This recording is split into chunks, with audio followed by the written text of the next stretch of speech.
now swirling around him about communications he had with an unidentified foreign leader reportedly involving Ukraine. A whistleblower complaint has raised concerns about what the president may have said or promised in that conversation. The president insisted to reporters in the Oval Office that those conversations were, quote, appropriate. Let's go to the president right now. And there seems to be a possibility in terms of a China trade deal that they might actually offer some agricultural purchases. Is that going to be enough for you, sir, No. in order to get a deal done? What do you need to see at this point to get that deal past the finish line? We're looking for a complete deal. I'm not looking for a partial deal. China has been starting to buy our agricultural product, if you noticed, over the last week, and actually some very big purchases. But that's not what I'm looking for. We're looking for the big deal. We've taken it to this level. We're taking in billions and billions of dollars of tariffs. China's devalued their currency, and they're putting out a lot of money into their economy. And they have a very bad economy right now, and I don't want them to have a bad economy, but it's the worst in, they say, 57 years. 2 weeks ago it was the worst in 22 years. Now it's 57 years, and it's only going to get worse. Their supply chain is being broken up very badly, and companies are leaving because they can't pay the 25, soon to go to 30% tariff. And we have 30% very shortly on $250 billion. We have another tariff at a slightly smaller number, as you know, on about $300 billion worth of goods and products. So they would like to do something. As you know, we're talking a little bit this week, talking a lot next week, and then top people are going to be speaking the week following. But I'm not looking for a partial deal. I'm looking for a complete deal. Do you feel you need that deal before the election, sir? No, I don't think I need it before the election. I think people know that we're doing a great job. I've rebuilt the military.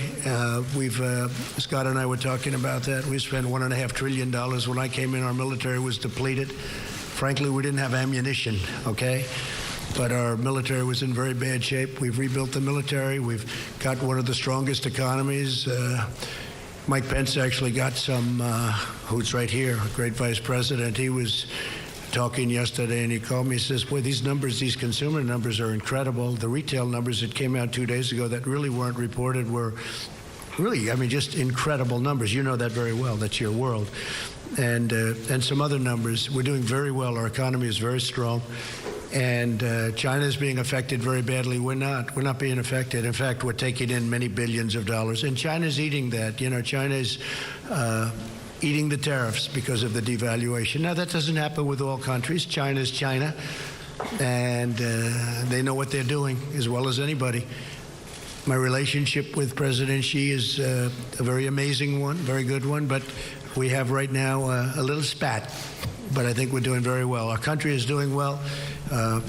You look at so many different things. Look at all of the regulation cutting that allows us to do what we did. Look at what happens 3 days ago where you have an attack like that, and it takes out a big chunk of oil, and the price goes up $4, $5, and now it's heading down rapidly. That tells you that would have happened years ago. It would have gone up $50. It would have doubled.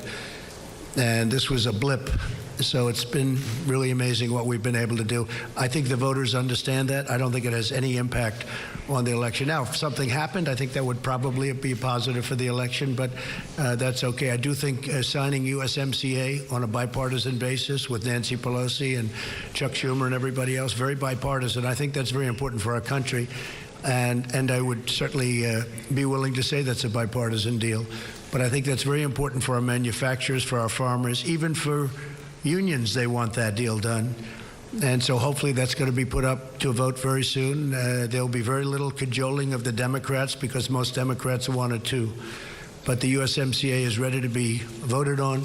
It's finished. Mexico has taken their final votes. Canada is willing to do that anytime we want them to. They're all set to go. And we need that for we need that for our country. It's a great deal. It's a great deal. Thank you.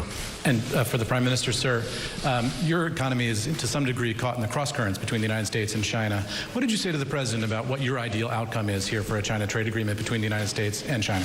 Well, thank you. Look, obviously, we're keen to see the United States and China be able to come to an agreement, but what is always necessary is deals have got to be fair, deals have got to be good deals, deals have got to be sustainable deals. And I think one of the things we've seen, Australia has benefited greatly from the economic growth of China. We have a comprehensive strategic partnership with China and a free trade agreement with China. And they have grown and they have become, a substantive economy in the world. And once you sort of get into that level, then you need to be able to be playing to the same rules as those other developed nations. And I think this is, the new generation of deals I think we'll see China do, which the President has been working on, and he's been working on it for some time, and we wish him well in that process. There are some real serious issues that have to be addressed in that deal. Things like intellectual property, that's a big issue, and it needs to be addressed. So we look forward to them achieving it, and that providing, I think, the broader certainty and stability to the global economy, which all nations will benefit from. And we could do, Scott, a very big deal with China, and it could go very quickly, as you know, but it wouldn't be the appropriate deal. We have to do it right. And it's a very complicated deal with intellectual property protection. We have to do that and other things. I could leave lots out and have a deal very quickly, but we want to do it right. Please. Yeah, sure. Andrew.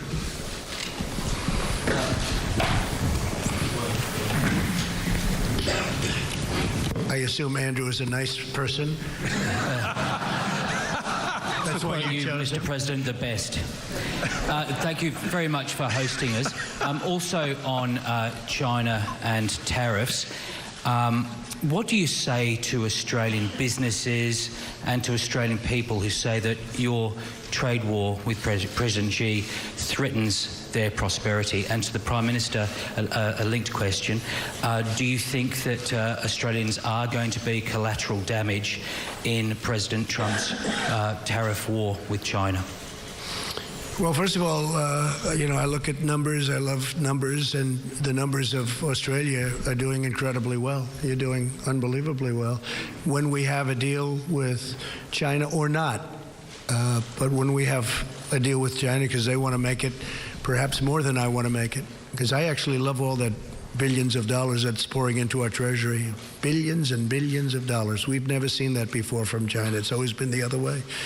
And I'm taking care of our farmers out of that. We're helping our farmers. Our farmers were targeted, and they were targeted for $16 billion, and I made that up to them. We paid them the $16 billion and had tens of billions of dollars left over. So I will say, though, that Australia is doing very well.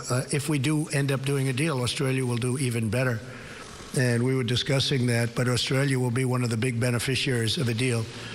And in the meantime, as you know, I did tariff relief with respect to a certain product in particular coming out of Australia. And that's something that we wouldn't do for anybody else. This has been a truly great ally, and we work very well together. But your numbers are absolutely fantastic. Your economy is strong like ours. And I think we're two real examples of two countries doing extremely well. Some countries aren't doing so well. Europe is not doing well. Asia is not doing. Large parts of Asia are not doing well. China's not doing well. Please. Thanks. Mr. President, Australia is in its 29th year of consecutive economic growth, which is an extraordinary national achievement, and we will continue to grow as our most recent national accounts demonstrated. Australia is also very used to dealing with a complex and changing world, and that's why we're diversifying our trade base and have been doing that for many years. I mean, 6 years ago, when our government came to office, about 27% of our trade was covered by agreements around the world. That figure is now 70%, and we're going to take that to 90%.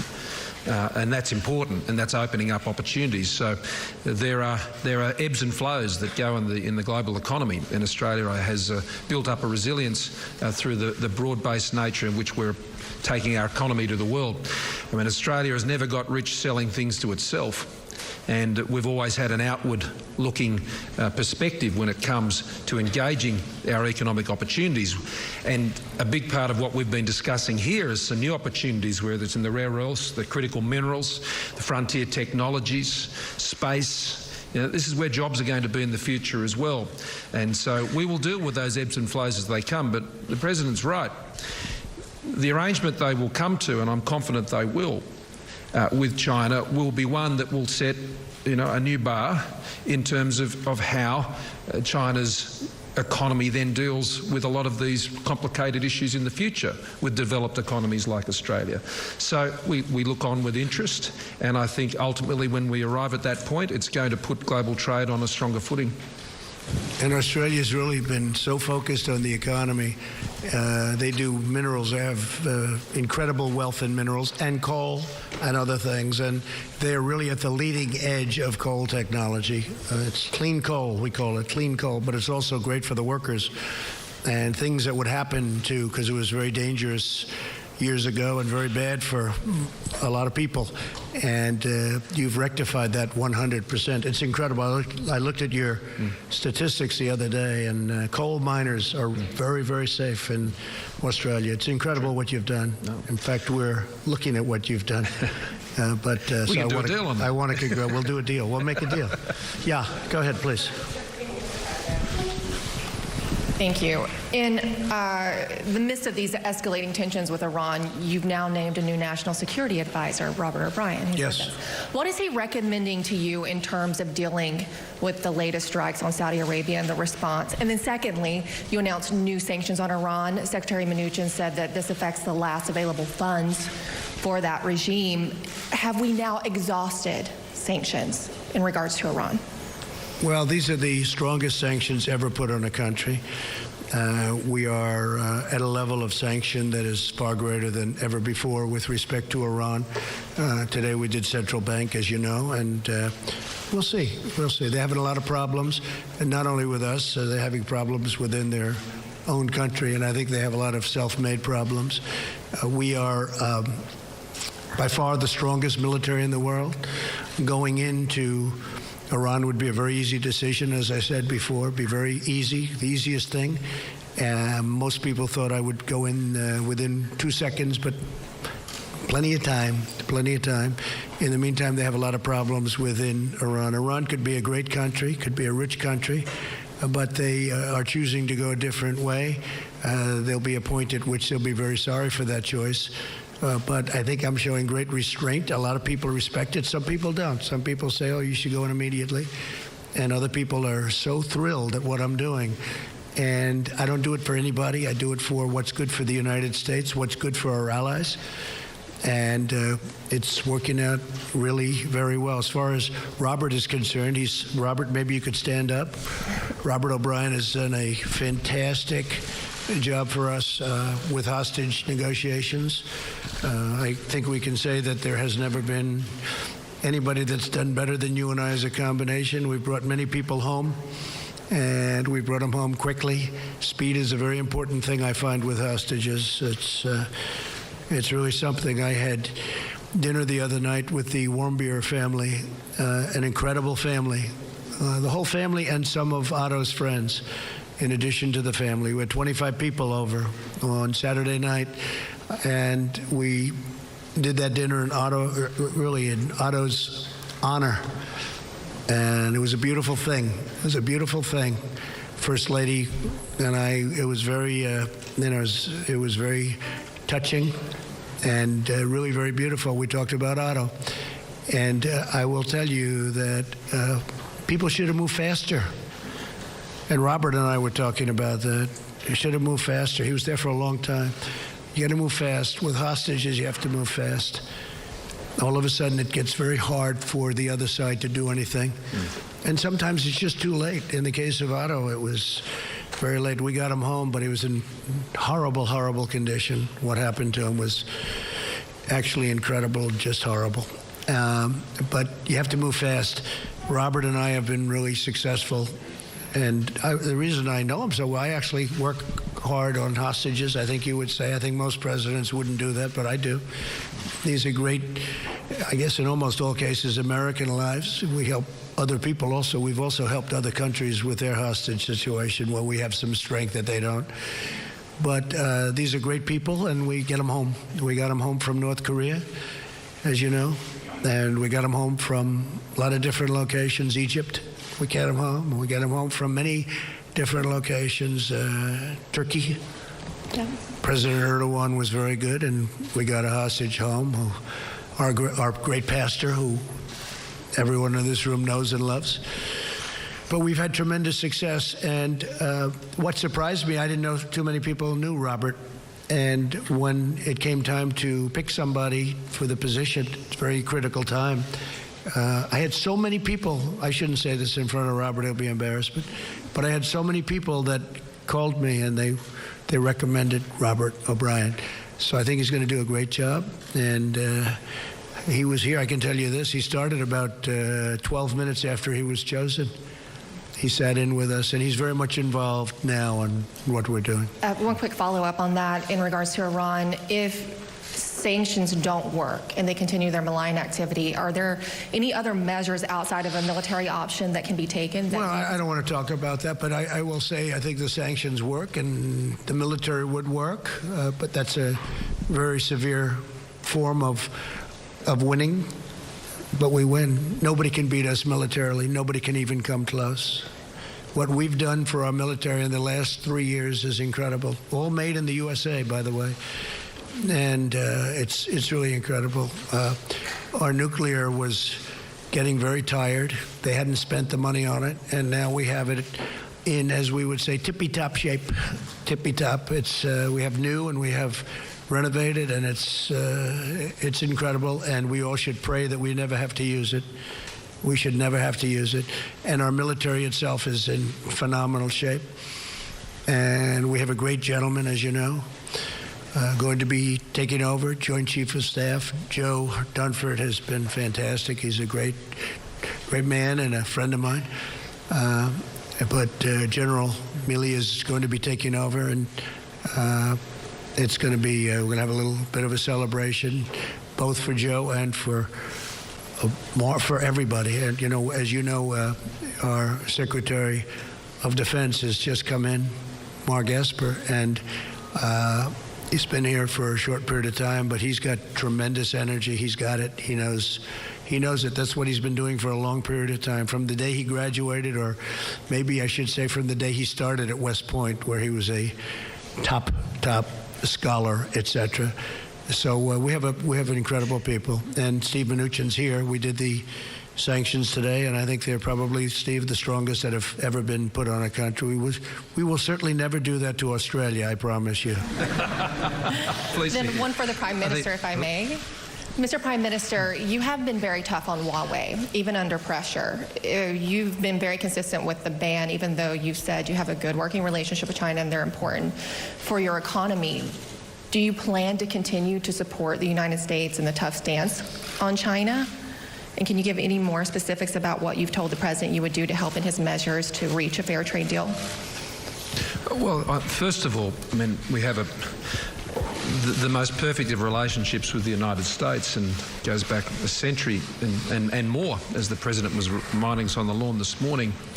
We have a comprehensive strategic partnership with China. This is the part of the world in which we live, and managing that relationship is important to Australia's national interests. One thing I can always assure you, and I think the President can say the same, we will always, both of us, act in the national interests of our countries. We will always put our country's interests first, and that means engaging countries in our own region, not just economically, but at a people to level as well. We have a lot of operations we do together right across the world, militarily, and we'll continue to do those. But the focus, I think, at the end of the day, has to be what's best for our people. And that means a stable, secure region, and the presence of the United States in the Indo-Pacific, where they have been for a very long time, is a stabilising force in the region. And what does that mean? It means that countries can trade with each other, economies can develop, people come out of poverty. The United States has had a positive presence in our region. And that's why we always work together, because we share objectives. It isn't a matter of the United States saying to us, we need you to do this, or Australia saying to the United States, we need you to do this. It's about us having shared objectives and looking through the world through a similar lens. And so that just naturally brings us together to focus on the things that promote prosperity. As I started out in my remarks today, we love jobs, the President and I. We love jobs. And we like them jobs here, and we like jobs everywhere. And when people have jobs, well, they tend to focus a bit more on the things that are going on in their lives every day, and making sure they can live peacefully with each other. And one of the things important, I think, is during our meeting, we discussed, I said, what percentage of your military do you buy from us? And it's the answer was we work it together. Yeah. Or it's about 100%, it's close to 100%. And we make the best equipment, he understands that, but it's a real relationship. They buy 100% of their military, and it's a massive purchase, and it's gotten bigger. I guess you said the biggest purchase since World War II. Yeah, we'll be at 2% of GDP next year, and that comes up from what was the lowest level of defence spending as a share of the economy since prior to the Second World War. So it's a $200 billion investment, and a lot of that's being built in Australia, but it's also being built in partnership with the United States and other allies. So it's an important part of what we're doing. But I think David Crowe from Australia was next. Thank you very much. David Crowe from the Sydney Morning Herald and The Age. Further on the questions on Iran, Mr. President, you've praised the Australian commitment today to deal with Iran in the Persian Gulf. And in your talks today with Mr. Morrison, did you discuss further military action in order to keep the pressure on Iran? What might those military actions be, and what could Australia contribute to that? So and Mr. Morrison, on that same Hold it 1 issue, second. You'll get a second, Craig. You get a shot at your Prime Minister. I'm sure you're looking forward to it. We didn't discuss too much Iran. We discussed more trade, more China. We discussed Afghanistan, where Australia's helping us, and we're slowly reducing in Afghanistan, as people know. We've been very effective in Afghanistan, and if we wanted to do a certain method of war, we would win that very quickly. But many, really tens of millions of people would be killed. And we think it's unnecessary. But Australia's been a great help to us in Afghanistan. But we're reducing in Afghanistan. We're reducing in Syria, where we had, we've taken over 100% of the caliphate. We have 100%. When I came in, it was smaller, but it was a mess. It was all over, and now it's in a position, and I won't repeat what I said before with the prisoners, but we have thousands of ISIS fighters from our work in capturing 100% of the caliphate. And we're asking the countries from where they came, whether it's Germany or France or other countries, to take those people back, put them on trial, do what they have to do with them. But the United States will not keep thousands and thousands of people for the next possibly 50 years or whatever it may be. It's going to be up to those countries. We did them a big favor. We went in. We took them down. The ISIS fighters, in the end, weren't very good fighters against the United States. But we have thousands of them, and we want them to be taken over by Germany, France, and all of those countries from where they came. Okay? Thank you. And Mr. Morrison, on the same issue of Iran, are you open to further military action against Iran, or is the Australian commitment solely contained to a freedom of navigation patrol exercise? Well, as the President said, I mean, there are no further activities planned or requested for assistance from Australia. So the question to that extent is moot. And I want to commend the President, who's demonstrating, as he said in the earlier press conference in the Oval Office, restraint. There are other measures that he and the Secretary have announced today, and they are pursuing those channels. So the calibrated, I think, very measured response that the United States is taking has been a matter for them, and obviously at any time when issues are raised with us as an ally, we consider them on their merits at the time and in Australia's national interest. So I think that's where that's heading. Well, thank you very much. And Jennifer, thank you very much. First Lady, thank you. And I hope you're going to be able to see tonight to the media, because really it's going to be a beautiful evening in honor of Australia and the Morrisons. Thank you very much. Thank you. Thank you. Thank you. President Trump, along with Australian Prime Minister Scott Morrison, taking some questions from both the Australian and American press. They mainly talked about Iran, China trade, and the state of each country's economy. They didn't talk about, the president didn't address this ongoing issue over a whistleblower who reportedly overheard a conversation the president had with another leader that has raised a lot of concerns in the Capitol, on Capitol Hill. Let's go to Hallie Jackson right now, who's in the East Room where that news conference just concluded. Hallie? Hey, Lester, you're right. The president didn't talk about what is among the biggest news of the day today, and that is this discussion, this whistleblower complaint, and whether it had to do with that July 25th phone call that President Trump had with the Ukrainian leader, as the Washington Post is now reporting. The president talked extensively about that in the what we call a pool spray, the one-on-one meeting with the Australian Prime Minister just prior to this news conference, in which the president described all of his conversations with foreign leaders as perfectly appropriate. He also said that he believed this whistleblower complaint was, in essence, nothing. But keep in mind, Lester, that this Trump administration, the president's team, is essentially blocking Congress from getting the information that it wants, specifically House Democrats, related to this complaint. It is just the latest in a series of major battles between the White House on this end of Pennsylvania Avenue and Capitol Hill on the other hand. You did hear the president, though, address here in the East Room at this news conference another major issue, and that is the escalating tensions with Iran. The president just hours ago initiated new sanctions, he announced, on the Iranian National Bank, essentially. He talked about how he believed those were the best option, but is keeping the military option open. Significant in that the president says he is always prepared for some kind of a military strike against Iran, but that, again, will likely create controversy over on Capitol Hill, with some Democrats concerned that the president wouldn't seek congressional approval first, Lester. All right, Hallie Jackson for us. I know you'll have more on all this tonight. We'll see you on NBC Nightly News. For now, I'm Lester Holt, NBC News, New York. Good day.